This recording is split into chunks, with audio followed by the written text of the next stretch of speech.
Scorpio, Scorpio rising, and Scorpio moon people. This is your monthly astrological horoscope for July 2017. And a quick reminder for all you Scorpio folks out there, remember these astrological horoscopes for the month are for the big sweeping angles, the long-standing trends of the month. And very seldom, if ever, do I talk about short-term aspects or things that last for like one day in a monthly horoscope. If you're interested in shorter-term aspects, please check out the weekly horoscopes. The first half is exclusively astrology, so there's something for everybody. And also, guys, don't forget, as of the 1st of July, the Tarot Home Study course that I've been working on is going to be available for purchase and download. You can do so at my website, integrativemysticism.com. It's going to be over 3 hours of video content, as well as supplemental documents taken directly from my book to help you learn tarot on your own time and in your own space. So, hope you're all excited for that there. So, let's have a look and see what is going on with your astrology this month. And of course, remember, if you ever want to get a session with me or the home study course, it's on my website, integrativemysticism.com, or you can make the treacherous voyage down to the links below. So, July. We have leftover energy, actually, in a very good way, with Mars in Cancer, still in your 9th house of higher education, travel, your spiritual life, anything that broadens your horizons. It's going to be there all the way up until the 20th. And with Mars in this area of your chart, there's going to be a focus on you getting extra backup and possibly even champions in these areas that help you propagate your name or propagate your cause. Whether you're trying to find an opportunity to get into the right school, if you're looking to get some kind of endorsement opportunity or to promote a business, especially if you're working online or doing business internationally. With Mars, you may also find out that people are a lot more helpful when it comes to sticking up for you in any kind of situation where you need backup, taking on an authority figure or an authority body.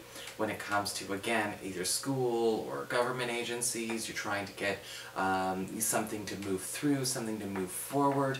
You're not the only one who's going to be, who's going to be standing up in this area and making this point, and it'll be serving you extremely well. And so if you do have anything you need to bring forward, be inclusive with people, because you're going to be noticing that going it alone is not necessary nor advised, because with Mars in the in any area, it's talking about promoting teamwork and getting a small army around you. On the 4th of the month, we've got Venus, planet of love, harmony, and affection, moving into your 8th house of shared resources and passive income, giving a double blessing to the entire month, from the 4th all the way up until the 31st. On the financial side of things, this is giving a big boost to any kind of income or money that you see that comes outside of a regular salary or hourly income. If you have money that comes from royalties, you have money that comes from sales, incentives, commissions, tips, things like that, we tend to see Venus working very, very hard to increase the value of those things and what you are actually taking home for yourself. And on the love side of things, on the intimacy side of the 8th house, because it's both, we tend to see a lot more affection going on between you and a sweetheart, or you at least magnetizing a lot of that energy towards yourself to find more intimately compatible partners this month as well. So it's a double boon in it for you. On the 5th of the month, we've got Mercury, planet of communications, haste, and speed, moving into Leo, into your 10th house of career, where he's going to be all the way up until the 25th of the month. Now, with Mercury talking about speeding things up, we're talking about not only speeding up progress, but speeding up your opportunity for upward mobility in all career concerns. Are you trying to maybe find a way to climb the corporate ladder? Are you trying to open up lines of communications with important people that you kind of find have been closed, people not necessarily paying the right amount of attention to the right things, people not actually showing interest in certain things? If we're trying to get people jazzed up, excited, this is the kind of energy you want to see.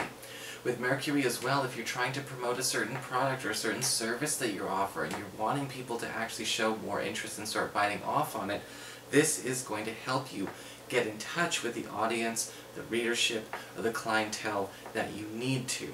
Very good opportunity for an increase and an improvement in your demographic.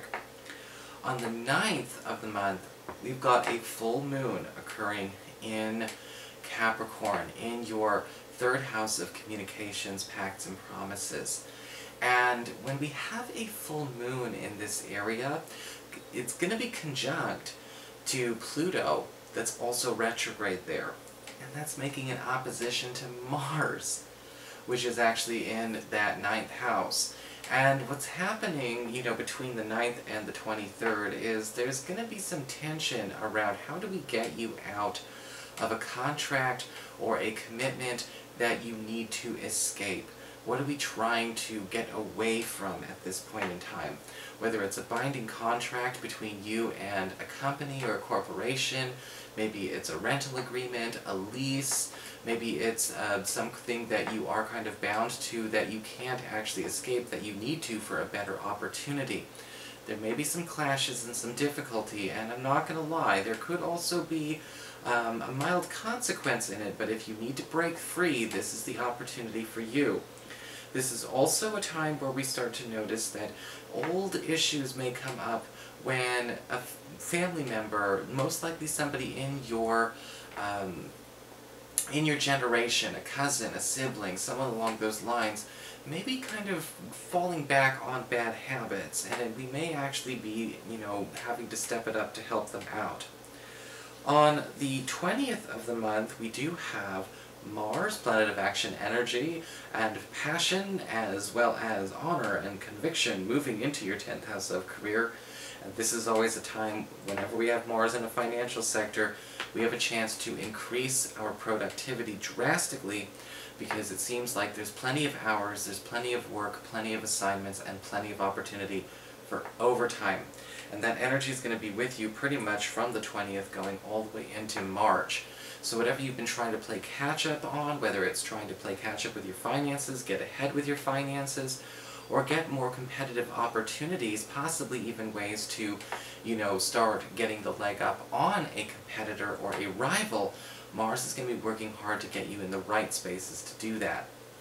On the 22nd of the month, we've got the Sun moving into this area of career, and a new moon on the 23rd in the very same spot. And it's the first of 2 new moons, with the next one being a solar eclipse, which happens in August.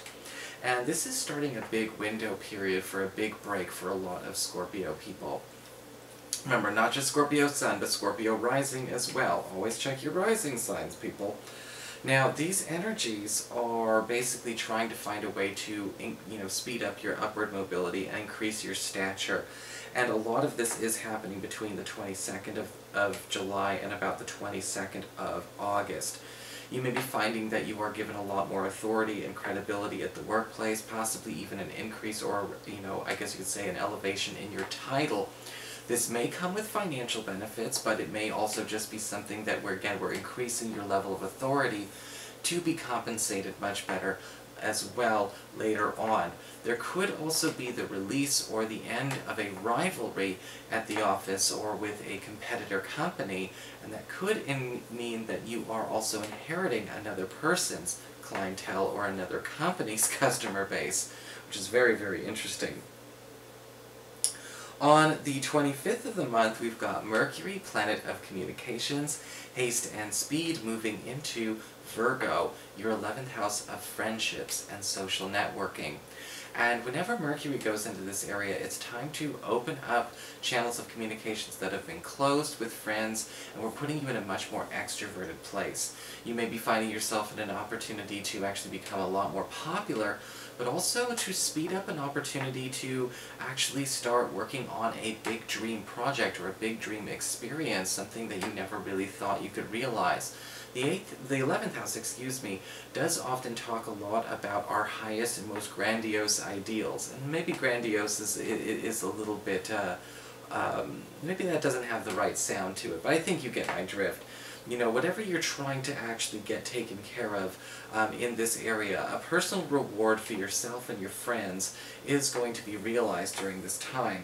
With Mercury in this area, however, I also want you to remember that people are going to be reaching out to you a lot, making sure that you're noticed, making sure that you're seen. And this could be a way to also publicize something that you need to actually get a bit more attention or awareness in your inner circles, and even the outer circles, honestly. Finally, we have on the 31st of the month, Venus, planet of love, harmony, and affection, moving into your 9th house, your higher education, spiritual life, your travel, the way to expand your mind to, again, and get out of our bubble. And with Venus going in this area, it's an opportunity to start gaining favor from people from other cultures, and getting favor and opportunities for yourself in places that you didn't necessarily think you had access to, whether they be government, legal, or academic bodies, or again, spiritual bodies as well. This can be a wonderful time for those of you looking for new love relationships, because you may actually find it comes from a place that you have not bothered to look, or a place that's completely foreign to you. Whether it's, again, it's somebody on the move, on the road, or possibly somebody from another culture, religion, or country. This definitely feels a bit more like an August aspect, though, because this energy comes in right at the very end of July. But it is the end of July nonetheless. It just starts, but it doesn't end there. So that is your horoscope, Scorpio. I hope you enjoyed it. If you did, please like, share, and subscribe. You know I appreciate it. And of course, if you ever want to get a session with me, you can always follow the links below, or go to integrativemysticism.com.